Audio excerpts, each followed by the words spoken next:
Well, another week goes by and stuff happens. It's I I would love to say that things have gotten a little bit better since last time I spoke, which would literally be a week ago at this point. It really hasn't. Here and there, there hasn't been really many big wins. There's been little ones here and there, but for the most part, it's been uh, not the best. And usually for me, when I need to cope a little bit with just how the world is around me and I need a little bit of comfort, um, I'm not a big drinker anymore. I love beer. I've been very upfront about that in the past. And although with trying to watch the intake for a lot of things I have going into my body right now as far as food and drink and whatnot, I don't drink a lot of beer lately because they're calorie bombs. If you drink a whole beer, you're taking in over 200 calories. That's like, part of a meal. That's or like a really, really large snack. And you're not getting a whole lot out of it except just the calories. So, if I have some, I'm usually like splitting a beer with somebody else. Like Friday nights lately have been TV time with friends of mine. We go over to one of their houses and we watch movies, we watch TV shows that are going on right now. We're watching Picard, we've been watching Harley Quinn, stuff like that. And, if there's beer going on there, that's a really weird thing. If there's beer that was brought along or in the fridge, there we go. See, we can put words together. If there's stuff in the fridge that we can drink, it's generally me and my buddy Chris will split a beer. If I don't want it, he'll drink the whole thing because his calorie intake limit is a lot higher because he's doing more muscle focused workouts. Not to go too far into that, that's his own business. He'll end up having a whole beer if I don't want one, but if I want some, we'll just split a couple, two or three. And at that point, I'm not taking in a lot of calories off of that because the meals are already going to be kind of bad for us. It's either going to be pizza or chicken or something like that, where it's like, yeah, Fridays are the ultimate cheat day. I'm probably going to go over, even if I try my best. It's just going to happen. That's why hard seltzers have been partially one of my favorites lately, because you can get some alcohol, you can drink a little bit, and even if you drink 3 of them, you've drank maybe one total beer in terms of calorie intake. There's less carbs or no carbs. It's really nice. I kind of dig those, even if that might say something about me in general. But otherwise, food is my big thing, because alcohol is not that. And let me go ahead and finish the thought train we were going on there. I don't drink a whole lot. I don't do drugs. I was doing recreational marijuana there for a little while, but it wasn't really doing a whole lot for me. It's a downer, and somebody like me, I don't really need downers. That's just going to make things worse. If you're already depressed and then you get high, you either fall asleep and then you wake up depressed. And if I fall asleep high, I feel like shit when I wake up, so I don't like it. And it just didn't do much for me. So that, on top of, the constant work search crap, I just said, screw it. I haven't touched it in over a year, and I don't really plan on going back to it anytime soon. I don't have any use for it. CBD products, maybe, for like muscle aches or anything like that. But I'd rather not take the chance right now and just stay away from the whole thing. So that's out. I smoke once in a while. I haven't had any cravings. That's usually like really high stress situations. I'll tend to smoke. But even with a couple of packs that I brought back from Japan last year, it's like those are set aside for somebody else. I don't want to get into them. And I haven't had the cravings. So yeah, food is the thing that I fall back on. It's something that makes me feel better. It may not be the best thing for me, since when I need food as kind of a coping mechanism, it's usually something that's not healthy for me. It's a hamburger, it's a burrito, it's something that's just kind of like, I just want to eat something that tastes really good and I don't give 2 shits about how bad it is for me. I want that in my body right now. I will say, thankfully, I'm not, and really never have been, an overeater. Like when I go out for a meal or like I need something to make me feel better, I don't overindulge.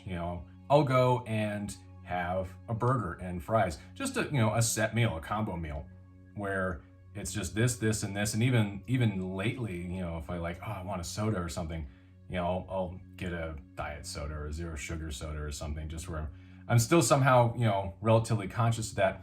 And, even then I might not even do that. I'll just have iced tea because it's like, all right, I don't want anything fizzy, and iced tea will give me a little bit of caffeine. It's already naturally, calorie free, so but I'll be honest, I've been drinking a little bit more Diet Coke lately in like the last 2 months than I really should be. I gotta curb that shit like super duper fast.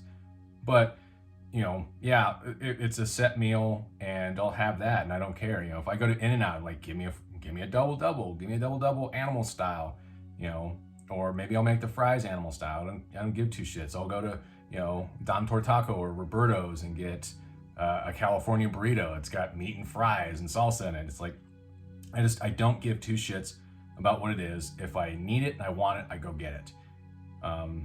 That's what makes me thankful that I'm not a big overeater, even in those cases, just because, it could get really, really dangerous.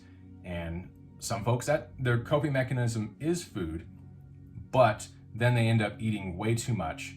And that's a huge problem for them because it ends up becoming, hey, you're not only using this as your coping mechanism, but maybe there's still those lingering issues, but now weight's on top of that and it becomes really, really messy.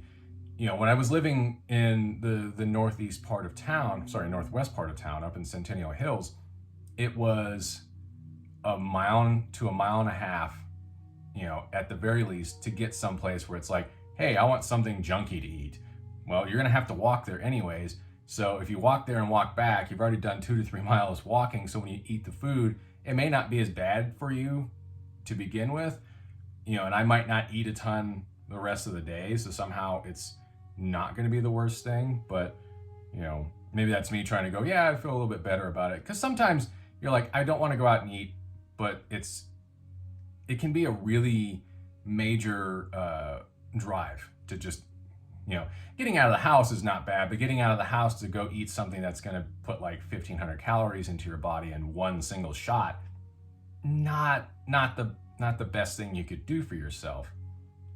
At the very least, though, I'm glad that that's my coping mechanism, because it's like, well, if I haven't eaten and I feel like shit mentally and I'm like, I need to go, stuff or sometimes it's even the meals that are for coping aren't that bad. Like, there's a really good teriyaki place near me that, okay, yeah, the sodium is like through the fucking roof, but it's, chicken and they serve it with a salad, and they serve it with, like this really simple cabbage slaw that's like maybe, rice wine vinegar and some sesame oil and stuff like that. There's rice. It's like literally the worst thing I could probably put into my body in that case. So yeah, out of the grand scheme of things, I could pick a lot worse to help myself out with. But, sometimes I wish I could cope better, but that's just the way things are. And it's not like food is the only thing. Like there's other things where it's like, how do I make myself feel better? It's like, well, you either find something that you can do to make you feel better. Coffee makes me feel a lot better. Coffee and tea. I love caffeine in general is going to be the kind of thing that perks me up really well. That's just what it does, and it definitely enhances your mood. Too much caffeine, not so much. I had one of the 300 milligram rock stars with 300 milligrams of caffeine. I think they call it an Exdurance or something like that. Maybe we'll put it on the screen here. Those guys are kind of dangerous. Those stick around for a long time, and I had a little bit more caffeine on top of that, like hours after I'd finished that drink, and I didn't get to sleep the next day till like 7 a.m. It was pretty bad. Somehow it had like a really late kick-in point, since it carried me through, and then all of a sudden I get home at like 2 a.m. and after movie night, and all of a sudden I'm just sitting there going, okay, I realize I've had some, but I am tired. You try to lay down, and all of a sudden everything in your body just kicks into high gear. You start feeling warm. I'm like, what? All right, just laying there. It's like, I'm exhausted. I need to sleep, but my body's not letting me. So, thanks, loud motorcycle guy. Really appreciate it. God, even if my these windows here are actually, at least the blinds are open, But even if I had them closed, you'd be able to hear that, and the cameras, the fuck's that guy going? You can hear it, right? I'm looking at the screen. Yeah, that makes sense.